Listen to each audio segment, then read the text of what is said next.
High, আমি আজ খুব সহজে বানিয়ে নেবো চিড়ের পোলাও। তো চিড়ের পোলাওটা আমি কিভাবে বানালাম আমি সেটাই আপনাদের সাথে শেয়ার করব। তো প্রথমে দেখো, এখানে আলু, পেঁয়াজ, লঙ্কা, আদা কেটে রেখেছি, আর এখানে একটু বাদামও দিয়েছিলাম, তো বাদামও রেখেছি।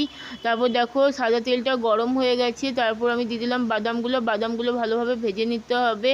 ভালোভাবে ভাজা হয়ে গেলে আমি বাদামগুলো তুলে নেবো। তারপর আমি দিয়ে দেবো আদা কুচি, আর লঙ্কাটা দিয়ে দেবো। লঙ্কা আদাটা ভালোভাবে ভাজা হয়ে এলে আমি দিয়ে দেবো আলু পেঁয়াজটা ভালোভাবে নাড়াচাড়া করতে হবে। তারপর আমি হলুদ দিয়ে দেবো, আর ভালোভাবে ভাজা ভাজা করতে হবে যাতে আলুটা সেদ্ধ হয়ে যায়। তারপর ভিজিয়ে রাখা যে চিড়েটা রেখেছিলাম সেই চিড়েটাও দিয়ে দেবো। চিড়েটা ভাজা হয়ে গেলে একটু নুন দিয়ে দেবো, নুন দিয়ে আর একটু বাদামও দিয়ে দেবো। ভালোভাবে ভাজতে হবে, আর স্বাদ অনুযায়ী একটু চিনি দিয়ে দেবো। আর দেখো, চিনিটাও দিয়ে দিলাম, আর ভালোভাবে ভাজা হয়ে এসেছে। আমার চিড়ের পোলাওটা রেডি, একদম ঝরঝরে হয়ে গেছে। তো কেমন লাগলো কমেন্টে জানিও, ভালো লাগলে like comment share and subscribe করে দিও।